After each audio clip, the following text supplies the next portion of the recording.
మీరు ఎవరైనా అడ్వకేట్ పెట్టుకొని ఉంటే అడ్వకేట్ ద్వారా ఫైల్ చేయడం, లేదా మీరు హాజరు కావడం, ఆరోగ్య సమస్యలు ఏమైనా ఉంటే క్లియర్గా కోర్టుకి విన్నవించుకొని తద్వారా వచ్చే డేట్ ద్వారా మళ్ళీ అక్కడ అటెండ్ అవ్వడం, ఇది జరగాలి. అలా జరగకుండా మీరు ఎక్కడ పడితే అక్కడ ఉండేసి రాకుండా 4 డేట్లు అది దీనికి ఇది లేదని చెప్పి రాకుండా ఉంటే ఈ యొక్క నెగ్లిజెన్సీకి మీరు రాకుండా ఉండేదానికి ఈ డబ్బులు ఇస్తారు, నాన్ బెయిలబుల్ వారెంట్ అంటారు. వీటి ద్వారా మళ్ళీ తీసుకెళ్ళి జైల్లో పెడతారు. ఈ కోర్టు కేసు ట్రయల్ అయిపోయే వరకు లోపల పెట్టారు. అర్థమవుతుందా? సో వాయిదాల డేట్ సక్రమంగా కనుక్కోండి, కరెక్ట్గా కోర్టుకు హాజరుగండి. మీరు ఇప్పుడైతే ఏవైతే నేరాలు చేసినారో అవి రిపీట్ కాకుండా ఎక్కడే కానీ మళ్ళీ ఇతర నేరాలు కూడా ఏమైనా చేయకుండా మీరు డైరెక్ట్గా కానీ ఇండైరెక్ట్గా కానీ ఎవరు పాల్గొనే విధంగా దయచేసి ఉండాలి. ఓకేనా? చెప్పింది అర్థమైంది కదా? ఎవరికైనా అర్థం కాలేదా? ఆదివారం కూడా పిలుపు మంచి ప్రవర్తనతో ఉండాలి.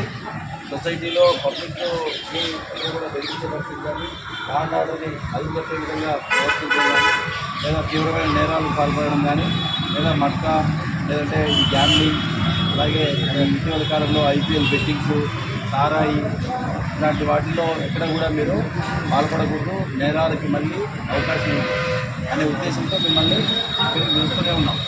కానీ కొంతమంది రాకుండా ఏదో ఆపరేషన్ తీసుకుందని చెప్పేసి మీరు ఏదో ఒక పని కల్పించుకొని పోయి రాకుండా ఉండడానికి కొంతమంది ప్రయత్నం చేస్తున్నారు.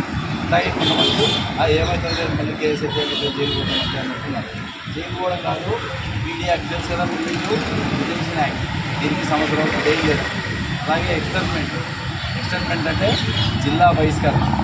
ఈ జిల్లా బహిష్కరణలో మిమ్మల్ని కలెక్టర్ గారు ఆర్డర్స్ మేరకు జిల్లా బహిష్కరిస్తే ఈ జిల్లాలో మీరు మళ్ళీ ఎక్కడ కనపడినా మళ్ళీ మిమ్మల్ని అరెస్ట్ చేసి వితౌట్ ఎనీ రీజన్ తీసుకెళ్ళి కోర్టులో ఆర్డర్ మేరకు మిమ్మల్ని తీసుకెళ్ళి జైల్లో పెట్టచ్చు. సో ఈ నేరాలను మళ్ళీ మీరు రిపీట్ చేసినట్లయితే తీవ్రమైన నేరంగా పరిగణిస్తారు. ఇప్పటికే ఉన్నటువంటి నేరాలని మీరు ఎదుర్కోలేంగా కావచ్చు, ఆరోగ్యపరంగా కావచ్చు. సో మళ్ళీ ఇంకా వాటిని చేసే విధంగా మీరు తెచ్చుకున్నారంటే మిమ్మల్ని ఎవ్వరు కూడా కాపాడరు, పిల్లలు కూడా బాగుపడుతుంది. అంతేగాని కాబట్టి దయచేసి ఎక్కడ కూడా మళ్ళీ ఇలాంటి నేరాలకు పాల్పడకుండా ఉంటారని చెప్పేసి మీ అందరికీ అర్థమవుతుందా?